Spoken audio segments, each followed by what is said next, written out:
Bom dia a todos, sempre um prazer falar com nossos parceiros da Gerdau Prev. Meu nome é André Ribeiro e eu sou sócio-gestor da Brasil Capital.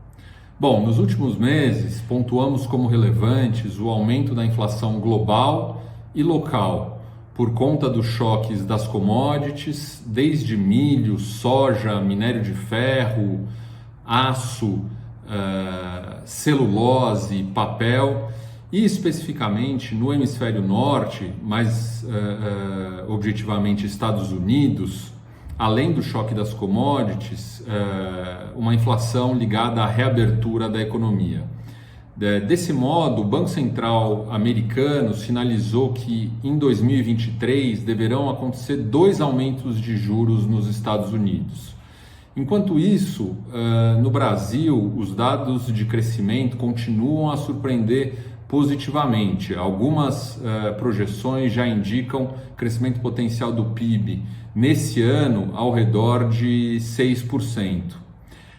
E mais recentemente, é importante pontuar que a vacinação parece ter ganho alguma tração, com já 30% da população tendo tomado a primeira dose da vacina no Brasil. É importante dizer que nos países mais adiantados em vacinação, o número de óbitos diminuiu mais drasticamente depois de 40% da população terem sido vacinados, pelo menos com a primeira dose, tá? Se por um lado o preço alto das commodities pressiona a inflação globalmente, por outro lado o Brasil, como grande exportador de matérias-primas, acaba sendo também um grande beneficiado, com aumento forte da arrecadação e também com projeções recordes da balança comercial para esse ano, levando assim as expectativas de entrega de um número positivo em conta corrente em 2021. Outro destaque que é importante comentar são as projeções mais recentes de dívida bruta sobre PIB no Brasil. Se no começo do ano as projeções indicavam que esse número alcançaria eventualmente 100% ao final de 2021, com as revisões, com a inflação mais alta, com o crescimento mais robusto e a arrecadação mais forte, as novas projeções indicam que a dívida bruta sobre PIB no Brasil deve acabar o ano ao redor de 81% ou 82%, diminuindo assim a pressão e trazendo um alívio fiscal para o país, que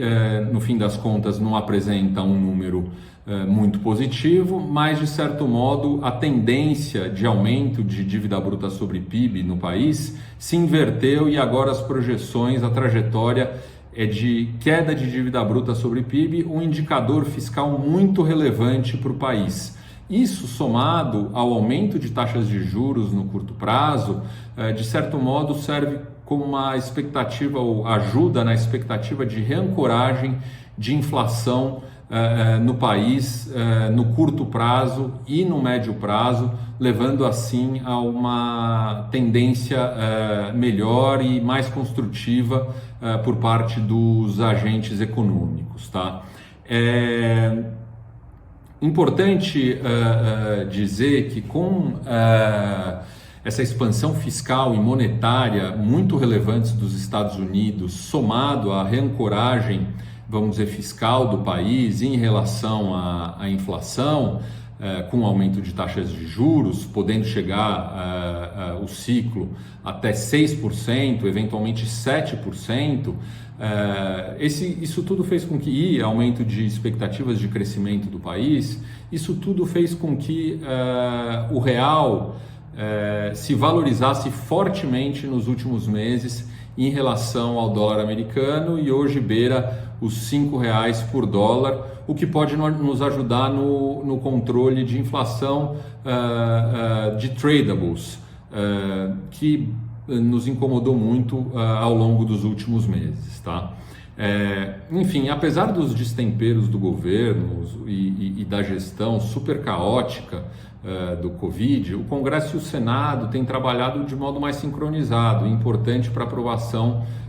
de marcos relevantes para o país e a gente pode destacar algumas aprovações relevantes ao longo desse ano, como, por exemplo, a MP 998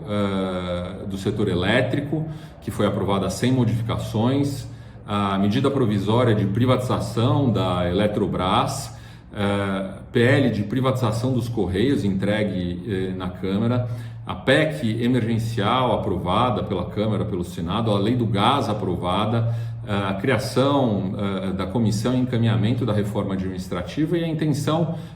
de encaminhar a reforma tributária. Se não das formas ideais, de fato o Senado e o Congresso têm trabalhado dentro do que é possível e, de certo modo, algumas reformas têm caminhado. Para finalizar na parte macro, apesar de haver um tempo ainda relevante para as eleições de 2022, naturalmente a polarização e o favoritismo entre o Lula e o Bolsonaro parecem ser o cenário mais provável para as eleições do ano que vem, e o mercado fica esperando surgir um nome de centro que deixa a polarização de lado. Enfim, a eleição ainda é daqui a 15 meses, então há muito tempo pela frente e muita coisa pode mudar no cenário político e o nosso foco, como sempre, tem que ser na entrega de resultado operacional das empresas e desempenho de geração de caixa, perspectivas de crescimento, inovação, emprego de capital, time de gestão das empresas que estão no portfólio da Brasil Capital. É super importante destacar que nesses 13 anos de atuação, e hoje a gente administra mais de 10 bilhões de reais, no Brasil Capital FIC-FIA e no Brasil Capital 30 FIC-FIA,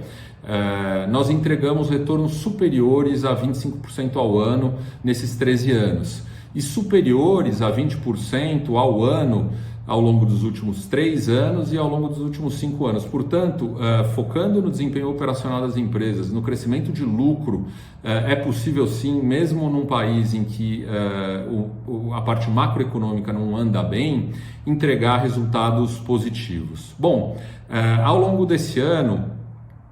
o Gerdau Prev, que é administrado por nós, subiu 7,7%, em linha com o Ibovespa, que teve uma alta de 7,9%. E desde o início de operação do fundo, a alta é de 24,2%. Como destaques positivos de rentabilidade no ano, a gente pode destacar R-Log, que é a antiga holding da Rumo, pertencente ao Grupo Cosan, com desempenho bastante positivo para o fundo nesse ano, além de BTG Pactual, com contribuição positiva, Localweb, o Grupo Cosan e o Grupo SBF, que é representado pela Nike e pela Centauro. Como destaques negativos, a gente pode pontuar Magazine Luiza e B3. Magazine Luiza, os ativos mais ligados à economia digital, têm sofrido esse ano com as perspectivas de aumento de taxa de juros, mas é importante dizer que Magazine Luiza tem 1.400 lojas e que deve se beneficiar com a reabertura da economia, portanto a gente continua construtivo na tese. Ao longo desse período também é importante dizer que não houve alterações relevantes no portfólio. Podemos destacar sim algumas pequenas alterações, como o investimento em hipermarcas, líder, indústria farmacêutica líder no país, a 3R, focada na revitalização, exploração de ativos onshore e offshore da Petrobras, e o próprio grupo SBF, Centauro e Nike, e TOTUS, que foram posições que foram aumentadas ao longo desse período. E como diminuições relevantes nesse período, a gente pode destacar a Rumo Logística, que foi zerada do portfólio ao se transformar em Cosan, e Dux, de ensino superior, que também foi zerada, e uma diminuição parcial de B3. Bom, é isso, gente. Espero ter sido objetivo. Como sempre,